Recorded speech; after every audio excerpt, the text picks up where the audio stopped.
सर्वमंगल मांगल्ये शिवे सर्वादेशादिके शरण्ये त्र्यंबके गौरी नारायणी नमो अस्तुते। ज्योतिष दी चैनल के भाग संख्या 18 में मैं आपको मुहूर्त का नाम लेते हुए उस मुहूर्त में नक्षत्र और वारों का किस प्रकार से प्रयोग करके लाभकारी सिद्ध होते हैं उनका विश्लेषण कर रहा था। वैसे मुहूर्त को मैं आगे विस्तृत रूप से आपको समझाऊंगा और दैनिक जीवन में प्रयोग करने के लिए सूत्रों को बतलाऊंगा। लेकिन अभी उसी कड़ी में हम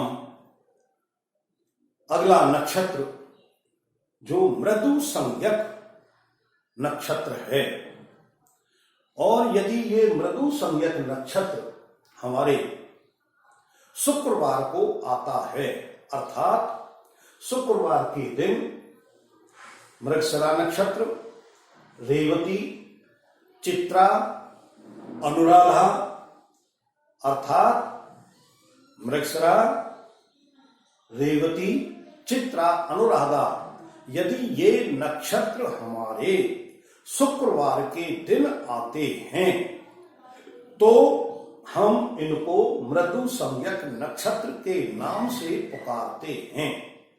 इन मृदु संज्ञक नक्षत्रों के दिन या इनके कार्यकाल में हम विशेष रूप से अपने जीवन को सुख में आनंदित बनाने के लिए यदि इनका प्रयोग करते हैं तो बहुत ही शुभ लाभकारी सिद्ध होता है। जैसा कि आप जानते हैं कि आदि काल से संगीत विद्या लगातार चली आ रही है और इस संगीत विद्या के माध्यम से सांसारिक प्राणियों को सम्मोहित कर लिया जाता है, बहुत ही प्रभावित कर लिया जाता है।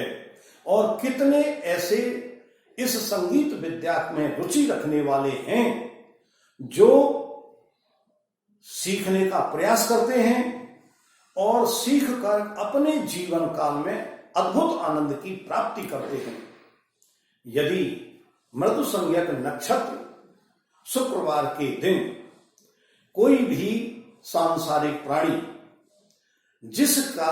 जिसकी कुंडली में शुक्र प्रबल हो वह यदि संगीत विद्या सीखे, गायन विद्या सीखे, अनेक प्रकार के भजन या गीतों का अनुसरण करके अपने दैनिक जीवन में प्रयोगात्मक रूप में इस प्रकार से उनको प्रयोग करे जिससे दूसरे व्यक्ति उस गीत, संगीत, भजन को सुनकर के आनंद विभोर हो जाए।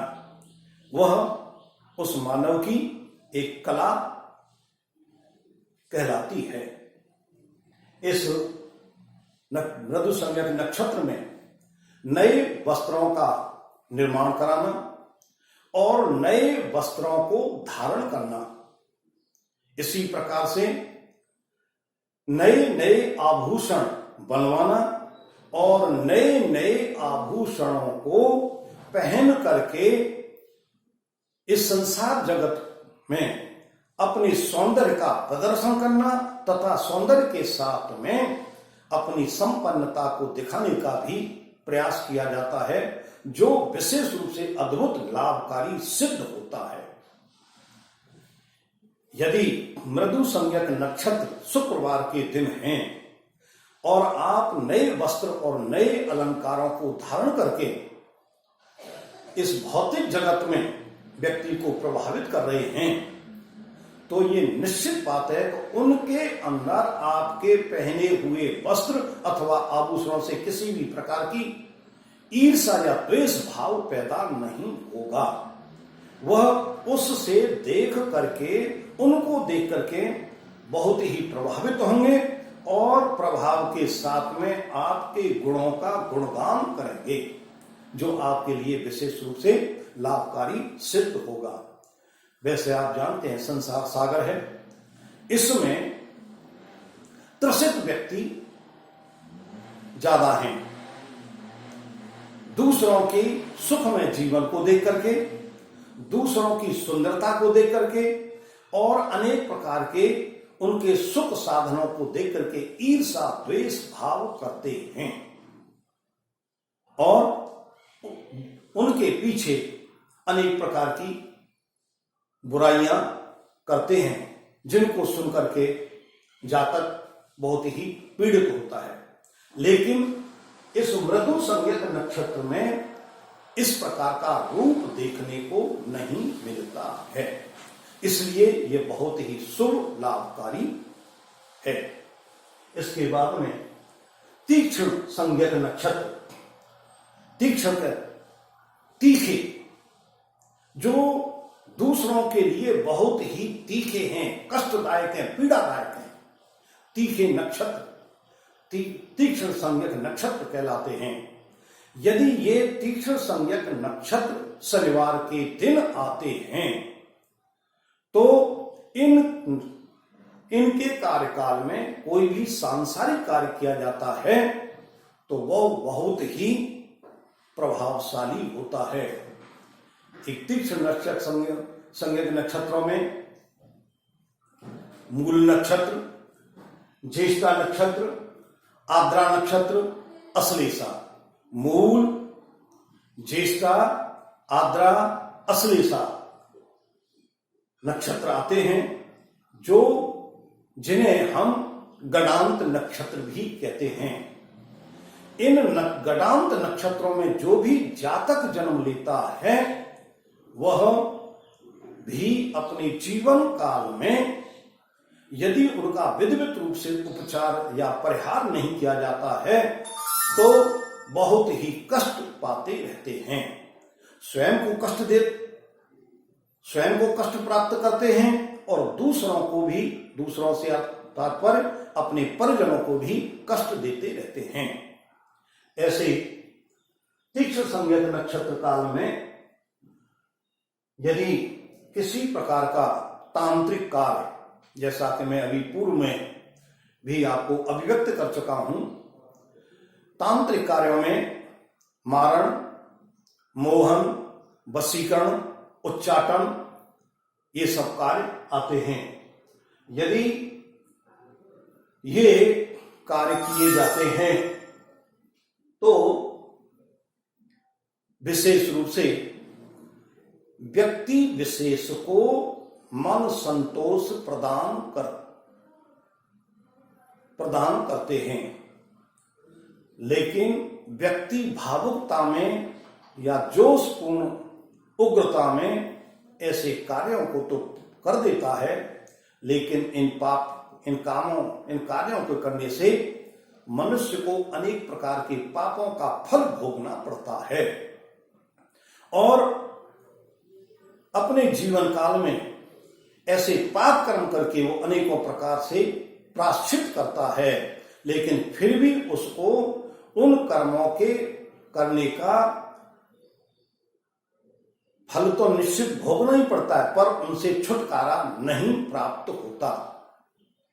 ऐसे तीक्ष्ण नक्षत्र जो शनिवार के दिन आते हैं, इनके कार्यकाल में ऐसे जानवर जो मनुष्य के दैनिक जीवन में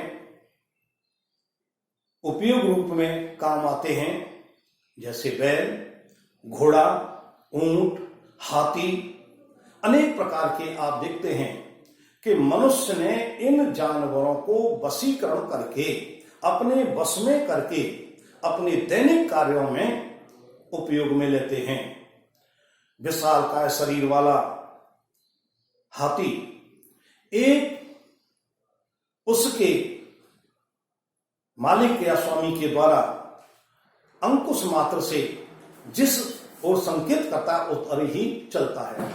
इसी प्रकार से ऊंट, घोड़ा, बैल, अन्य ऐसे जानवरों को इस तीक्ष्ण संज्ञक नक्षत्र काल में वश में किया जाता है और वश में करके मानव कल्याण के लिए या मानव की लाभ प्राप्ति कराने के लिए उनको दैनिक जीवन में उपयोग में लिया जाता है, जो बहुत ही शुभ और लाभप्रद रहते हैं, जिनसे मनुष्य बहुत ही प्रसन्नचित रहता है।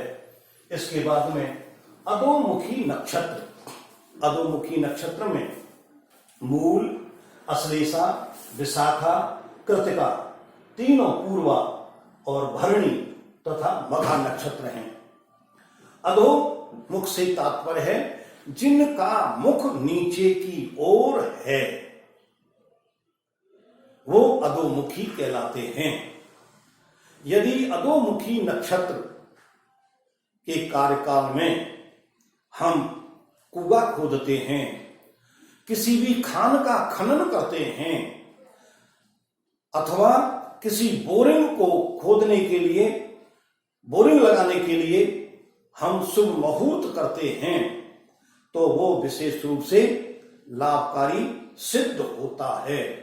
वह बहुत ही कम समय में खुद जाता है और उसमें जीवनोपयोगी द्रव्य पदार्थ जो बहुत ही स्वादिष्ट और लाभकारी होता है, अर्थात कुएं के अंदर खोदने पर हमको स्वादिष्ट मृदु जल मिल जाए तो कितना लाभकारी सिद्ध होगा। खनन के अंदर हमको ऐसे जो अंदर द्रव्य पदार्थ हैं या जो भी हमारे उनके अंदर छिपे हुए पदार्थ हैं, वो जीवनोपयोगी रूप में मिल जाए तो मानव के लिए कितने कल्याणकारी होते हैं। इसी प्रकार से जब मनुष्य अपने जीवन काल में आवास के निर्माण करने के लिए मुहूर्त देखता है या दिखाता है, तो उसमें अधोमुखी नक्षत्रों का प्रयोग करना चाहिए, क्योंकि किसी आवास के निर्माण के लिए सर्वप्रथम नींव को खोदा जाता है। यदि अधोमुखी नक्षत्रों के अंदर नींव का खनन किया जाएगा तो उसमें जो आवास का निर्माण किया जाएगा वो बहुत ही सुखदायक लाभप्रद होगा, जो उस आवास में जितने समय तक मनुष्य निवास करेगा अनेक प्रकार की सुख संपदाओं से युक्त रहेगा। इसके बाद में ऊर्ध्वमुखी नक्षत्र। इन ऊर्ध्वमुखी नक्षत्रों में आद्रा, पुख्य, श्रवण, धनिष्ठा, शतविषा, इन नक्षत्रों में विशेष रूप से हम आवास निर्माण करते हैं और प्रारंभ में हम सदैव ये कल्पना लेके चलते हैं कि एक तल का मकान बनाने का हमारी योजना है। लेकिन इन ऊर्ध्वमुखी नक्षत्रों में शुभ परिवार, शुभ वार के साथ में यदि कार्य शुरू किया जाता है तो उस आवास में पहला तल, दूसरा तल, चौथा तल अर्थात कई मंजिलों तक का निर्माण हो जाता है। जैसा कि आप देखते हैं कि आजकल एक से अनेक मंजिल 10, 15, 20, 25 तक मंजिलों के आवास बनाए जाते हैं, जो उस निर्माणकर्ता के लिए बहुत ही लाभकारी सिद्ध होते हैं। तो इस प्रकार से यदि मनुष्य अपने जीवन काल में शुभ श्रेष्ठ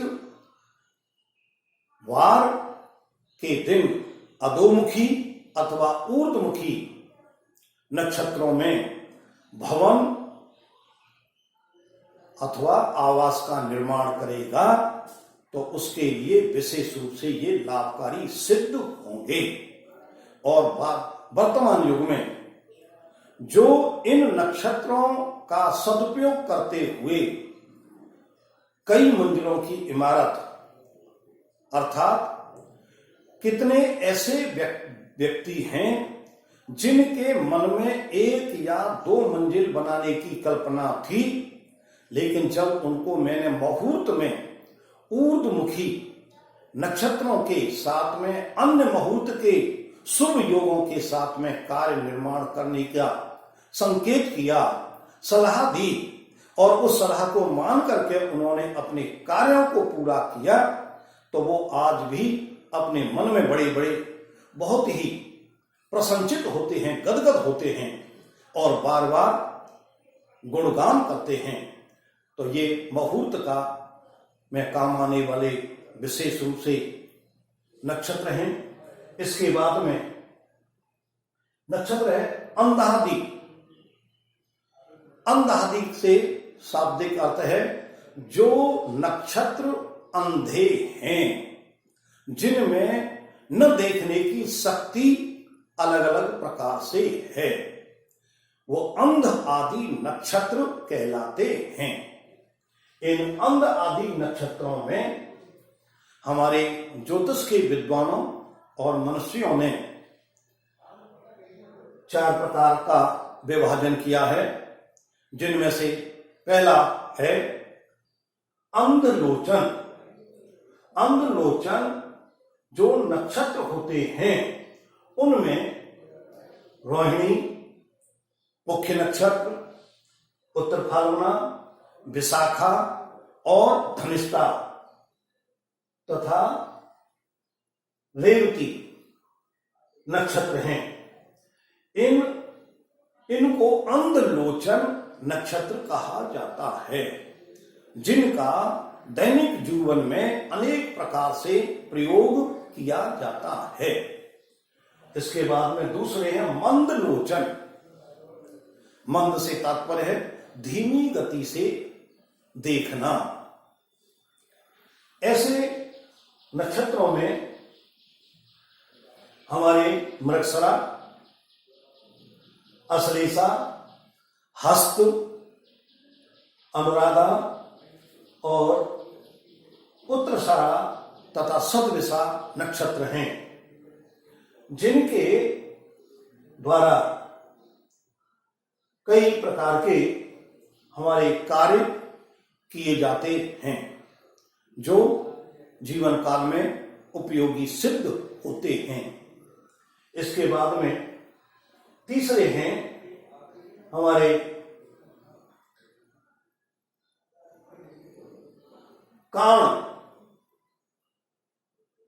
काण लोचन।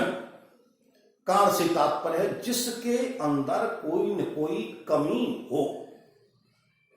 काण योग या काण संज्ञक या काण लोचन नक्षत्र कहलाते हैं।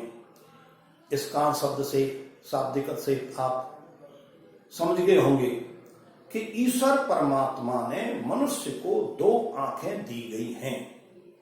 उन 2 आंख में से किसी भी कारणवश या किसी भी परिस्थिति में एक आंख पीड़ित हो जाती है या उसके अंदर इस प्रकार का दोष हो जाता है जो दूसरी आंख की तरह देख नहीं पाती है, वो काण लोचन कहलाता है।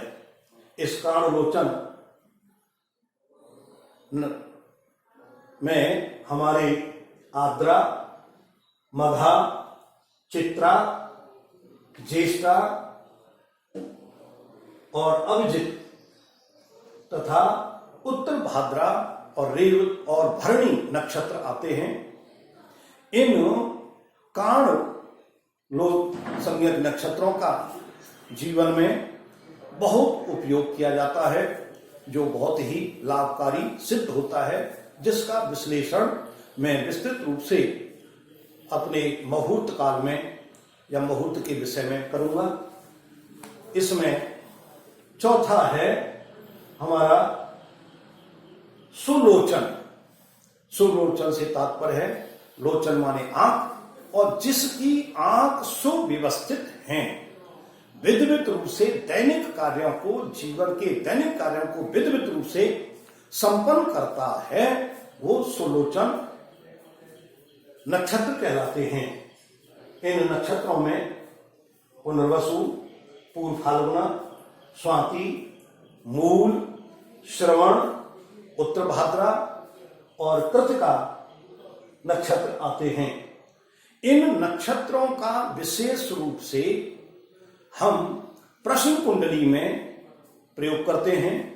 प्रश्न कुंडली में जब भी कोई जातक जिसके घर में या जिसके संबंधित कोई भी वस्तु चोरी में चली गई है और वो प्रश्न करता है, तो इन सुलोचन नक्षत्रों का प्रयोग करते हुए हम उनकी स्थिति को बतला देते हैं कि आपकी अमुक खोई हुई वस्तु कहां पर है और किस अवस्था में है। इसका हम विशेष रूप से विश्लेषण प्रश्न कुंडली जब मैं आपको कराऊंगा, तब इनका सदुपयोग और इनका दैनिक जीवन में किस प्रकार से उपयोग किया जाता है, वो विस्तृत चर्चा करेंगे।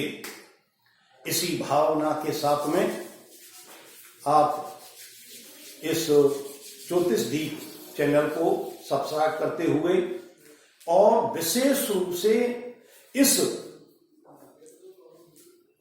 वीडियो को शेयर करें, क्योंकि ये आपके जीवन काल में बहुत ही काम आने वाला है और छोटी छोटी बातों में भी हमारे इससे बहुत बड़ी सहायता मिलती है, जिससे आप अपने जीवन को तो धन्य करेंगे ही, लेकिन अपने इष्ट जनों का भी कल्याण करेंगे।